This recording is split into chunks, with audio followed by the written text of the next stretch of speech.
나는 왜 그런 꿈을 꾸었을까? 아테나 라즈 지음, 김정은 옮김, 정신세계사 출판. 안녕하세요. 스윗샌디입니다. 여러분들 혹시 꿈 자주 꾸시나요? 저는 하루에 항상 기억나는 꿈이 몇 개씩 있을 정도로 꿈을 자주 꾸고 좀 생생하게 꾸는 편인데요. 우리가 일상생활 속에서 충분히 해소시키지 못한 감정이나 어떤 되게 기억에 많이 남는 그런 경험들이 일단 무의식이나 잠재의식에 이렇게 약간 잠재되어 있다가 꿈을 통해서 다시 한번 그게 해소가 된다고 하더라고요.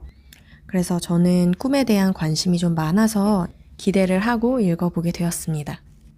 이 책 표지가 되게 재밌어요.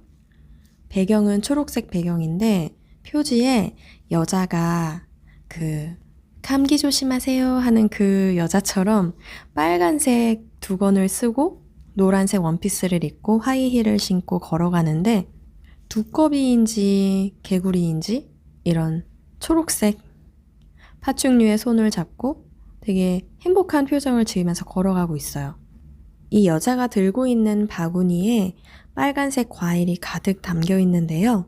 이 남자랑 걸어가면서 이 바구니가 흔들렸던 건지 이 과일이 하나씩 하나씩 떨어지는 그런 그림인데 굉장히 재밌고요. 저는 이렇게 조금 비현실적인 꿈은 잘 안 꾸는 것 같고 저는 조금 더 현실적인 꿈을 많이 꾸는 것 같아요. 예를 들어서 꿈에서 저희 아이를 잃어버려서 막 찾으러 다닌다거나 누군가 저를 막 죽이려고 쫓아와서 제가 막 도망가거나 아니면 그 상대랑 막 싸워서 이기거나 어디 여행을 가서 새로운 친구를 만난다거나 근데 특히 저는 여행 가는 꿈을 굉장히 많이 꾸는 것 같기는 해요. 항상 꿈에서는 막 유럽에도 가 있고 캐나다에도 가 있고 막 여기저기 가 있더라고요. 이게 제가 내면에서 너무 여행을 가고 싶은 그런 욕구가 충족이 안 돼서 꿈에서 나왔을지 모르겠지만 어쨌든 꿈에 대한 해석을 해보고 싶은 분이 계시다면 이 책을 읽어보시면은 조금 감을 잡을 수 있을 것 같아요. 제가 좀 서론이 길었는데요. 이제 이 책의 본론으로 이야기를 들어가 보자면 우리는 잠을 잘 때 영적인 근원과 연결된다고 합니다. 우리는 보통몽, 경고몽, 예지몽, 예언몽, 집단몽, 자각몽 등을 경험할 수 있습니다. 이 책의 머리말에 나온 내용에서 먼저 보통몽과 자각몽이 어떤 차이가 있는지를 알려주는데요. 간단하게 말해서 보통몽이라고 하는 건 우리가 일반적으로 꾸는 꿈을 말해요. 이 보통몽은 밤마다 우리도 모르게 이렇게 떠나는 여행을 말하는 거죠. 그래서 어떨 때는 꿈이 굉장히 생생하고 근데 대부분은 아침에 눈 떠서 한 5분, 10분만 지나면 완전 새까맣게 잊어버리는 거죠. 그게 바로 일반몽이고요. 하지만 이 일반몽, 보통몽이라는 단어 그대로 그냥 평범하다는 그런 의미, 그렇게 가벼운 의미는 아니라고 해요. 꿈은 우리의 가장 위대한 영적 스승이 될 수 있다고 합니다. 그래서 이 책을 읽어보면 이런 일반몽에서 표현된 상징과 은유를 해석할 수 있는 방법을 알게 되실 겁니다. 그렇다면 자각몽이라는 말은 들어보셨나요? 루시드 드림이라고도 하고 보통 마음 공부 이런 거에 관심이 있으시다면 여러 가지 유튜브 채널을 보다가 이런 거에 대해서 접근하는 또는 이런 거에 대해서 설명하는 채널을 종종 볼 수 있는데요. 저는 몇 번 찾아서 보다가 조금 무섭기도 하고 별로 접근하고 싶지가 않아서 더 이상 공부를 하지는 않았었어요.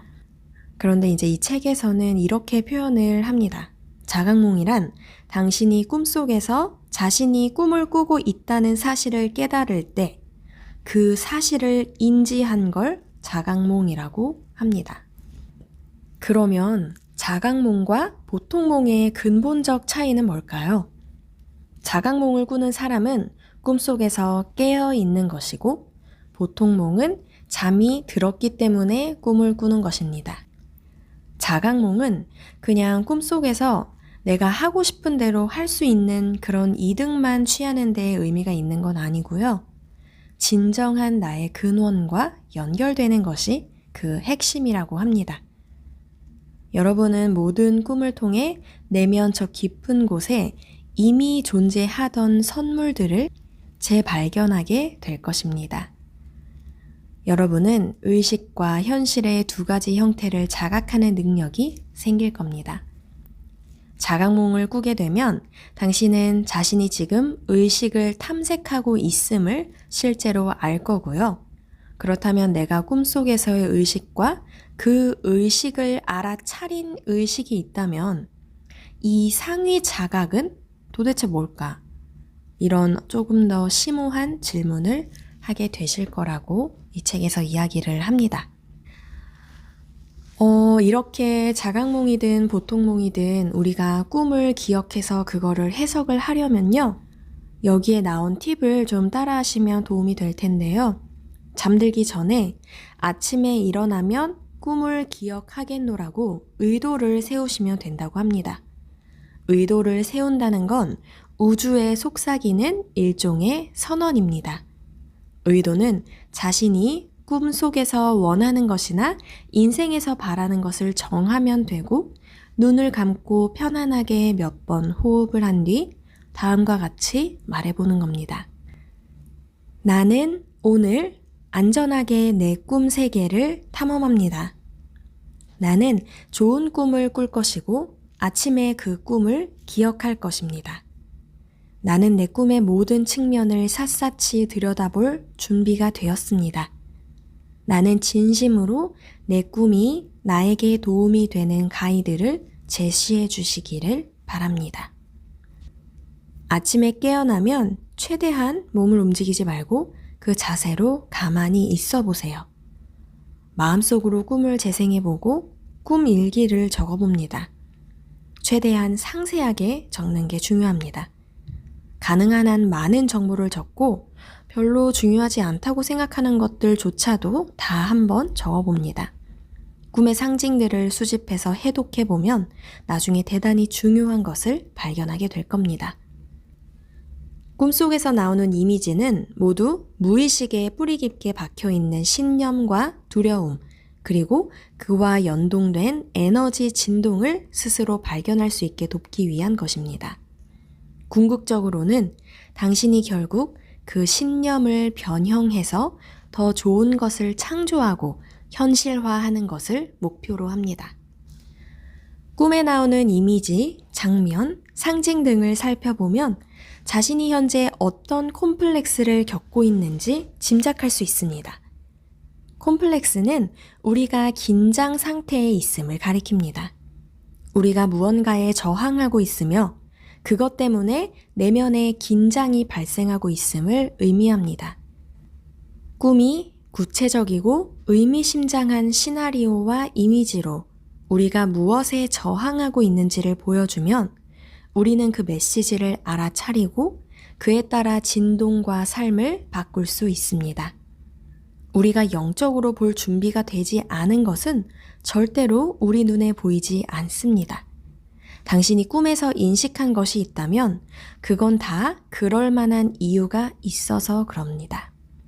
꿈에서 무엇을 발견하든 꿈에 나타난 정보는 그 안내에 따르기로 선택하기만 한다면 분명히 여러분의 삶에 도움이 될 겁니다.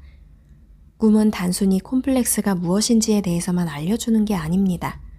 우리가 그 다음에 무엇을 해야 하는지 영혼이 알려주는 해결책과 안내 역시 그 꿈에 나옵니다. 여러분이 이런 무의식적 내용물을 적극적으로 다뤄보겠다고 선택한다면 여러분은 진정한 참 나를 발견하기 위한 여정에 올라선 것입니다. 이 여정 속에서 당신은 바꿔야 할 것들을 바꿔가면서 더 좋은 기분을 만끽하고 더 좋은 것들을 현실에서 창조할 수 있습니다. 이제 마지막으로 책에 나온 내용 중 몇 개의 문단만 따로 발췌해서 읽어드리고 영상을 마치도록 하겠습니다. 페이지 41. 더 쉽고 빠르게 원하는 것을 창조하려면 집단적으로 물려받은 뿌리 깊은 신념을 자각하고 더 중요하게는 그 신념을 바라보는 시각을 바꿔야 한다. 그렇게 하면 저항을 내려놓고 자신이 삶에서 진심으로 창조하고 싶어 하는 것과 하나로 연결될 수 있다. 페이지 42. 우리 모두는 꿈을 통해 무의식에 접근할 수 있다. 보통夢에서는 우리는 상징을 매개로 무의식과 교류한다. 자각몽에서는 능동적이고 직접적인 의식하에서 무의식과 교류한다. 나는 꿈속 인물을 다루는 후반장에서 이 근본적인 차이에 대해 더 깊게 들어갈 예정이다. 그러니 지금은 그저 스스로에게 다음 질문을 해보라. 내가 삶에서 경험하고 싶은 것은 무엇인가?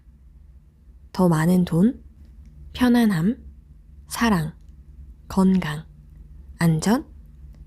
그것이 무엇이든 이루고자 하는 것과 관련해 자신이 어떤 이야기와 신념을 갖고 있는지 들여다볼 필요가 있다. 문화적 주입, 대물림되는 유사한 패턴의 트라우마, 난 안 돼 라고 생각하게 만드는 개인적 경험 등등 여러 방해물들이 있지만 그럼에도 당신은 좋은 것들을 누릴 자격이 있다. 그리고 꿈은 그 방법을 보여줄 것이다. 페이지 44. 당신이 무엇을 발견하든 꿈이 제시하는 안내를 실천하겠다고 선택하기만 한다면 꿈이 보여주는 정보는 도움이 된다는 사실만 알아주길 바란다. 어쨌든 당신을 가장 잘 아는 사람은 당신 본인이다. 그리고 삶에서 더 이상 도움이 안 되는 것은 언제든 바꿀 수 있는 힘이 당신의 내면 안에 있다. 꿈은 그 내면의 힘과 지혜로 가는 길을 확실하게 안내해 줄 것이다. 페이지 52. 본인의 직감과 재연결하는데 충분히 시간을 들여라. 그리고 자신이 생각하는 가장 좋은 방향으로 변화를 만들어 가라. 당신의 자유분방하고 심오한 직감과 직관은 어쩌면 당신의 이성은 이해하지 못할 법한 방식으로 당신을 스리슬쩍 밀 수 있다. 감정이 고장난 것 같다면, 어찌할 바를 모르겠다면, 화가 난다면, 비탄스럽다면, 속이 부글부글 끓는다면, 갑갑하다면, 혼란스럽다면, 아무것도 느껴지지 않는다면, 가슴이 산산이 조각난 유리처럼 터져 마음이 고통으로 가득 차 있다면, 꿈에 주의를 기울여 주기를 바란다. 꿈은 치유 연고가 되어줄 것이다. 꿈은 이미지, 더 중요하게는 그 이미지가 당신에게 불러일으키는 감정을 통해 앞으로 나아가야 할 길을 안내한다. 당신이 가장 필요한 길로 나아갈 수 있게끔 방향을 조정해준다.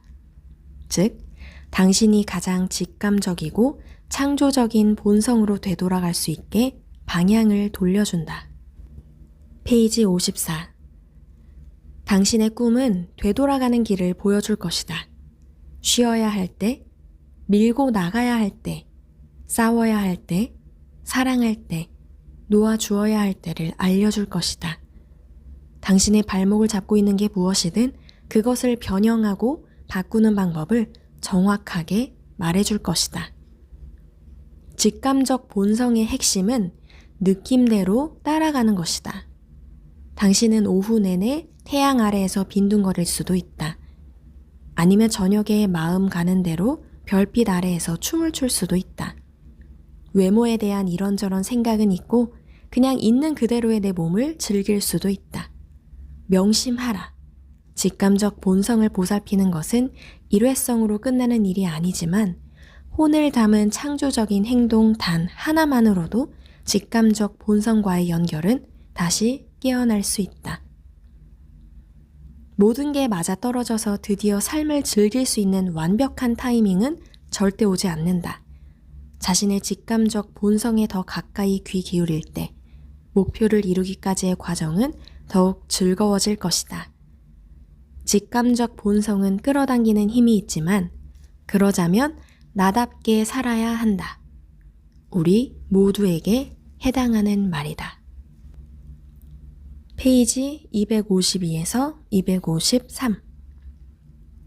언제나 꿈은 훨씬 더 큰 그림의 진실에 대해 얘기한다. 그런 만큼 모든 꿈 작업은 영과 본인의 정신의 말에 더 잘 귀 기울이는 법을 배우는 게 관건이다. 꿈의 가이드를 듣는 법을 배우면 삶에서 어떤 방향으로 움직여야 하는지 알 수 있다. 당신보다 훨씬 더 큰 근원으로부터 가이드를 받기 때문에 당신의 진북을 향해 나아갈 수 있다. 지성으로는 끝내 설명되지 않고 심지어 알 수 없는 것들이 있다. 이것은 가슴을 통해서만, 내면의 세계를 통해서만, 우리가 잘 때 깨어나는 바로 그 감각을 통해서만 알 수 있다. 이 감각은 꿈 세계와 물질 세계를 나누는 지각의 베일이 얼마나 얇은지를 자명하게 드러낸다. 우리는 밤마다 꿈을 꾸며 우리가 무한한 의식의 일부임을 기억해낸다. 우리 대부분은 너무 바빠서 자신이 고요함에 젖어드는 것을 허락하지 않는다. 하지만 꿈의 여정에서와 마찬가지로 그 고요함 속에서 우리는 무한한 의식과의 연결성을 발견한다. 내가 꾼 꿈들은 이 메시지를 거듭해서 강조한다. 꿈에서 나는 정신이 산만한 채로 무언가를 찾아 헤매지만 그걸 찾기란 요원하다. 그 무언가가 무엇인지 나도 잘 모르겠지만 왠지 그것을 찾아야 한다는 생각에 쫓긴다. 나는 이리저리 찾고 또 찾지만 발견할 수가 없다. 베개 밑도 뒤져보고 서랍도 열어보고 심지어 침대 밑도 본다. 꽤 오랜 시간이 흐른 것 같은 기간 동안 나는 집안 구석구석을 다니며 찾았다. 부하가 치민 나는 마침내 마음을 내려놓았다. 그리고 바로 그때 그것을 보았다. 아니, 그것을 느꼈다. 창문으로 쏟아지는 태양을, 빛의 물결 속에 모든 게 잠겼고 나는 잠에서 깼다. 우리는 자신에게 필요하다고 생각하는 것을 찾기 위해 이것저것을 뒤적인다. 대개는 그 무언가가 자기 외부에 있다고 믿으면서. 우리는 찾는 행위 자체에 몰두한다. 사실은 그냥 멈춘 채 내면의 빛이 바라는 광휘에 몸을 맡기기만 하면 되는데 말이다. 그러니 사랑하는 독자 여러분, 이 책을 마무리하며 당신에게 묻는다. 지금이 그럴 때가 아닐까요?